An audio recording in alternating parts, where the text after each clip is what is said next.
Bon l'équipe, on va faire un pacte tous ensemble, on va arrêter d'être dans le déni, on va essayer de voir la réalité en face. Notre vie a changé, on a tous plus de 35 ans, on continue de s'entraîner et on se retrouve facilement face à un mur. Et le but de cette vidéo, ça va être de vous faire comprendre ce que moi j'ai compris aussi à mes dépens. Déjà, j'irai pas au CrossFit Games en élite, j'irai sûrement pas au CrossFit Games en Master 35. Je pense que la seule chance que j'aurai, ce sera peut-être autour de la catégorie 65+. Mais voilà, je continue à m'entraîner, je continue à prendre du plaisir à évoluer, mais il a fallu que je prenne en compte des paramètres physiologiques. Il a fallu que j'arrête d'être dans le déni et de me dire que je pouvais encore progresser avec une méthodologie spécifique. Non, il a fallu revoir les choses et c'est vraiment ce que je vais vous partager dans cette vidéo. Pourquoi vous stagnez en général autour de 35 ans en CrossFit malgré que vous vous donniez à fond et ce n'est pas en lien avec l'âge. Je vais m'expliquer pourquoi. Donc en premier, vraiment, c'est de prendre en compte que c'est la méthodologie qui ne convient plus. On continue de s'entraîner 4, 5 fois semaine. Je m'entraîne 5 fois par semaine depuis un très long moment maintenant. Mais voilà, on maîtrise le CrossFit, on maîtrise la majorité des mouvements. Il y a quelques skills qu'on a encore peut-être du mal à débloquer. Mais concrètement, voilà, on comprend la physionomie un petit peu de la pratique CrossFit et on pratique une méthodologie qu'on pratique depuis une dizaine d'années pour la plupart, ou depuis que vous avez démarré en tout cas. Vous n'avez jamais réellement changé de méthodologie. Et il est là le problème, c'est qu'on ne tient pas compte des contraintes qu'on a, qu'elles soient physiologiques, qu'elles soient environnementales. On n'a plus la même vie qu'à 25 ans, on a des enfants, des contraintes de boulot, voilà, beaucoup moins de temps à se consacrer aussi à l'entraînement. Et pourtant, voilà, on continue. La seule chose qu'on n'a pas changé là-dedans, c'est notre méthodologie d'entraînement. Donc au final, on stagne. Voilà, il n'y a plus de PR, plus des mois. Notre récupération qui se dégrade. On se lève éclaté tous les jours, même si on prend beaucoup de plaisir à s'entraîner. Mais voilà, on voit clairement que les séances coûtent de plus en plus cher au niveau énergétique. Et c'est là où justement on fait ce raccourci et que j'ai fait moi aussi en me disant non mais de toute façon c'est normal, ça fait 20 ans que je m'entraîne, CrossFit, muscu, rugby réunis, donc il y a forcément un moment où le corps va dire stop et là c'est peut-être le déclin qui arrive. Donc au final c'est l'âge qui m'amène justement ce plafond de verre au-dessus de moi. Non, on va le péter ce plafond de verre, on va le péter ensemble et c'est là où je vous montre que cette croyance est complètement fausse parce qu'il y a des mécanismes biologiques justement à prendre en compte et c'est ce qu'on va voir justement dans cette vidéo. Le problème, c'est ce que je vous disais, c'est que vous avez tout changé dans votre vie, vous avez une vie de famille, peut-être un travail, comme je l'ai dit, prenant, ou en tout cas avec des responsabilités, d'autres stress qui peuvent être générés, et vous avez tout changé, sauf votre méthodologie d'entraînement, vous continuez justement, pourquoi pas, à mettre de l'intensité tous les jours, à suivre des programmations voilà, qui sont dédiées, on va dire, plus à des athlètes jeunes, et au final, vous vous posez des questions, vous disant, putain, mais peut-être que je travaille pas assez, peut-être que justement je ne donne pas assez et c'est souvent un peu le serpent qui se mord la queue, c'est que vous augmentez votre entraînement, mais sans avoir revu votre méthodologie, vous allez droit dans le mur et je pense que vous l'avez constaté. Le problème, c'est que votre méthode, voilà, elle n'a pas évolué avec votre corps. On n'applique plus les mêmes logiques qu'à 28 ans. C'est important de revoir ça. Très généralement aussi, je l'ai très souvent vu, le CrossFit est devenu un exutoire émotionnel, c'est-à-dire que c'est l'endroit où vous venez vous dépenser, ce qui n'est pas forcément une mauvaise chose, mais où vous devenez un petit peu accro à l'intensité. C'est-à-dire que si jamais vous ne mettez pas en PLS, vous avez l'impression d'avoir rien foutu. Et au final, vous verrez que passer 35 ans, c'est plus dommageable que ce qu'on peut croire. Et vous pouvez le constater vous-même. Donc c'est là où tout se casse et l'écart voilà, entre ce que tu donnes et ce que ton corps peut absorber et convertir justement en adaptation positive. En gros, pour faire simple, c'est que vous donnez énormément, mais vu que votre corps ne peut pas absorber cette quantité d'entraînement de manière optimale, et en fait, il y a une fatigue systémique qui se met en place et en fait, tout simplement, vous creusez cette fatigue de jour en jour et de séance en séance. Donc bien sûr, ce que vous avez essayé, et c'est un peu le problème, de mettre plus de volume. Peut-être vous étiez à 3, 4 séances, vous passez à 5, 6 séances, à faire plus longtemps, à mettre plus d'intensité en se disant que le fameux no pain, no gain, plus je vais donner et plus justement je vais être récompensé. Encore une fois, après 35 ans, ce n'est pas le bon levier à appuyer. Vous suivez aussi peut-être le programme de la boxe. Donc il faut bien penser, j'ai eu une boxe pendant 5 ans, je programmais pour la boxe. Le but, c'est vraiment de programmer de sorte à faire découvrir la méthodologie CrossFit, de s'en tenir vraiment sur l'aspect de vouloir être en forme. Mais si en voulez un peu plus, débloquer des skills, pourquoi pas faire de la compétition, réellement augmenter votre niveau de fitness, c'est un très bon moyen pour se mettre au CrossFit, mais il y a un moment donné, il faut aller voir un peu plus loin et se tourner sur des programmations. C'est pour ça que les athlètes suivent des programmations et ne suivent pas forcément les cours de la boxe. Peut-être de temps en temps pour l'aspect convivial, mais ça s'arrête là. On est obligé de travailler plus, d'avoir des modules un peu plus importants, de la spécificité aussi sur ce qui va être emmené pour avoir une réelle marge de progression à partir du moment où on a un petit peu d'expérience. Ou sinon, bien sûr, vous avez testé des programmations en ligne, mais comme je vous disais, la majorité sont conçues voilà, pour des athlètes entre guillemets bien entendu jeunes, où tout est calibré, où il y a un volume d'entraînement spécifique, pas mal d'intensité aussi, du travail de force assez récurrent, ce qui peut nous impacter, nous, crossfitters moyens, j'entends, sur notre évolution. Donc voilà, la solution n'est pas dans ce volume, elle est dans la structure, de vraiment comprendre ça et comprendre ce qui se passe réellement dans votre corps. Donc, pour comprendre ce qui se passe réellement dans votre corps, il y a des mécanismes à comprendre. C'est le mécanisme numéro un. Déjà, votre testostérone de base décline. Ça, voilà, le pic en général de testostérone, il se fait autour des 25 ans.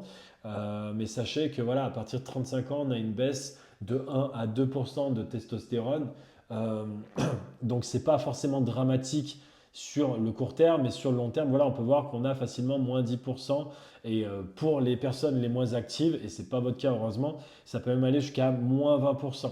Donc on ne s'en rend pas compte, c'est cumulatif et silencieux. Et en fait, ça a un gros impact, notamment sur votre niveau de récupération, où ce qui pouvait mettre 24 heures quand vous aviez 25-28 ans pour avoir une récupération musculaire et nerveuse, bah, va mettre 48-72 heures. Donc, c'est-à-dire que si vous faites une grosse séance, par exemple, vous faites du travail lourd et derrière un Metcon, et ben, sachez que vous allez mettre peut-être 48-72 heures pour pouvoir récupérer pleinement et pouvoir réitérer ce même genre d'effort. Contrairement à avant où voilà, vous pouviez faire ça tous les jours, vous aviez une fenêtre de 24 heures et ça suffisait largement. Donc voilà, il faut bien penser qu'à 40 ans, la dette de récupération, elle est 2 fois plus longue à solder. Donc ça, c'est vraiment une notion importante de ne pas être dans le déni là-dedans et on peut le constater quand on prend de l'âge. C'est qu'on n'est pas moins en forme, c'est juste qu'il faut prendre en compte ce mécanisme hormonal qui fait que notre récupération ralentit. Donc c'est là où c'est important de bien comprendre que votre process de récupération et surtout l'agencement de vos séances de jour en jour, notamment si vous entraînez 5-6 fois par semaine, eh ben, il doit avoir une cohérence par rapport à cette récupération. De ne pas forcément trop taper sur le système musculaire, sur le système nerveux et ainsi de suite tous les jours pour ne pas avoir de dégradation. Le mécanisme numéro 2, il rejoint la testostérone, mais cette fois-ci, c'est le ratio testostérone-cortisol. Cortisol, l'hormone du stress. Donc l'anabolisme, la testostérone est anabolisant, c'est-à-dire qu'elle va favoriser la récupération musculaire. Le cortisol, lui, est catabolique, c'est-à-dire que lui va favoriser la destruction musculaire. Le cortisol, il est sécrété quand vous faites des efforts violents pour libérer de l'énergie. Donc notamment, par exemple, quand on fait de l'intensité. C'est nécessaire à court terme, mais c'est destructeur si c'est chronique. Donc si c'est répété de jour en jour, si vous faites énormément d'intensité, ben vous élevez votre taux de cortisol. Et le problème, c'est que quand on prend de l'âge, ce taux de cortisol, il met du temps à redescendre. Donc c'est ça aussi qui est problématique, c'est que le ratio, vous avez la testostérone qui baisse, le cortisol qui va monter, et ça a un impact énorme justement sur votre récupération. C'est ce que j'ai noté, quand la charge dépasse la récupération, le ratio bascule vers le catabolisme, donc la destruction musculaire et donc le moins bien en récupération, et ton corps entre en état de dégradation nette, d'accord? Il casse plus de fibres musculaires qu'il n'en reconstruit, tu travailles, mais tu ne progresses plus. D'accord? Les signes concrets, c'est que les performances sont très variables d'une séance à l'autre. Il n'y a aucune vraie fraîcheur en arrivant à la boxe. On est souvent éclaté, ce qui a été mon cas pendant très longtemps. Une fatigue chronique qui ne disparaît pas même quand vous prenez 1, 2, 3 jours de repos. Donc voilà, il n'y a pas besoin d'analyse sanguine pour le détecter. Voilà, votre corps vous l'indique déjà. Donc en soi, voilà, il faut bien établir et prendre en compte ce signal. Si vous sentez que voilà, de jour en jour, vous êtes complètement éclaté, bah, vraisemblablement que vous avez un ratio défavorable, plus de cortisol, moins de testostérone, ce qui entraîne justement ce fameux catabolisme. Le mécanisme numéro 3, donc, c'est l'impact donc, bien sûr que ça a sur la récupération de votre système nerveux. C'est ce que je vous disais, 24 heures à 25 ans contre 48 à 72 heures après 35 ans.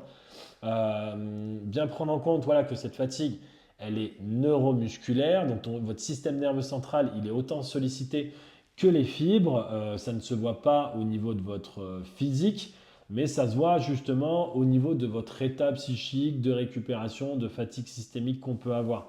Donc, ce qui est important de penser, c'est que très souvent, vous pouvez le prendre en compte, ça, quand vous faites 2 séances lourdes d'affilée, où vous sentez que, voilà, par exemple, le premier jour, vous êtes super bien, vous avez fait du travail de max au snatch, vous avez fait du squat lourd. Le lendemain, par exemple, vous avez un Metcon avec du clean and jerk avec une charge moyenne, et vous prenez juste la barre à vide, vous sentez que vous êtes complètement éclaté. Et ben, c'est tout simplement parce que vous ne laissez pas le temps à votre système nerveux de récupérer complètement. Et ça a une incidence hyper importante qu'il faut prendre en compte. D'où justement, après 35 ans, d'avoir une répartition avec des modules spécifiques et bien agencés dans votre semaine. Le mécanisme numéro 3, c'est que vos fibres musculaires, vos fibres rapides, donc les fibres de type 2, déclinent progressivement après 35 ans, voire même disparaissent. Donc les fibres de type 2, c'est les fibres rapides, celles qui amènent de l'explosivité. Donc ça ne veut pas dire qu'on devient moins fort en prenant de l'âge, mais potentiellement qu'on devient moins explosif. Et ça, c'est hyper important justement d'avoir des bons mécanismes et des bons programmes d'entraînement pour pouvoir continuer à les stimuler de manière efficace. Donc au démarrage, bien sûr, ces fibres, elles rétrécissent. Puis après, leur nombre diminue. Ce sont elles, comme je vous disais, qui gèrent vraiment tout ce qui est explosif, les mouvements d'haltérophilie, les box jump, de l'explosivité et la vitesse sur les mouvements de gym. Les fibres lentes, elles, restent intactes. Vous pouvez le voir, il y a pas mal de personnes qui arrivent sur de la maturité cardio, d'endurance assez tard. Donc voilà, ces fibres qui vous permettent de mieux supporter l'effort sur le long terme, ça pour le coup, il n'y a pas de souci. Mais par contre, les fibres rapides, non. Des WOD intenses ne suffisent pas, c'est là où c'est important de le prendre en compte pour préserver ces fameuses fibres.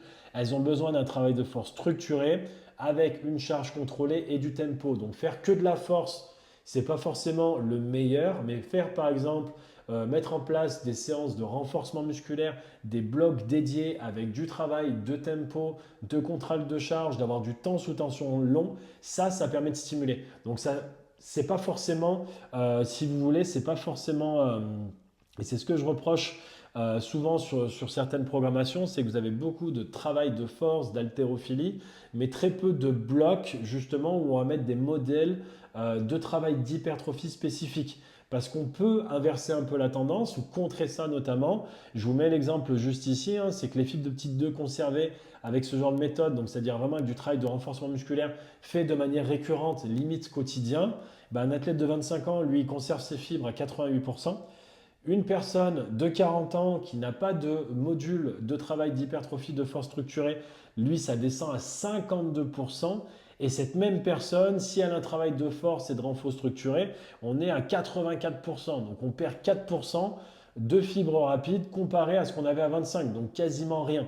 Donc c'est là où c'est important de prendre en compte que oui, on doit travailler la force, mais on doit aussi mettre en place du renfort structuré. L'erreur constante, l'erreur centrale, comme je vous disais, c'est de changer un petit peu le mindset qu'on a vis-à-vis du CrossFit et d'avoir ce fameux CrossFit comme exutoire. Donc vraiment de devoir avoir ce besoin psychologique de se dépenser et de se détruire. Et il y en a énormément hein, dans la salle où je m'entraîne, j'en vois énormément justement qui sont accros à ça et qui se sentent obligés, qui si jamais font une séance, on va dire avec de l'haltéro, juste du squat, un petit renfort structuré derrière et basta. Là, pour le coup, c'est problématique pour eux parce que bah non, je ne me suis pas défoulé, je ne me sens pas bien, il faut que j'extériorise. C'est vraiment une vision à réviser justement. On a un mode de vie chargé, mais si vous prenez le CrossFit comme un exutoire émotionnel, et bah, tout simplement, vous n'évoluerez jamais. Vous serez toujours accro à vouloir absolument vous dépasser. Vous allez creuser cette fameuse fatigue systémique.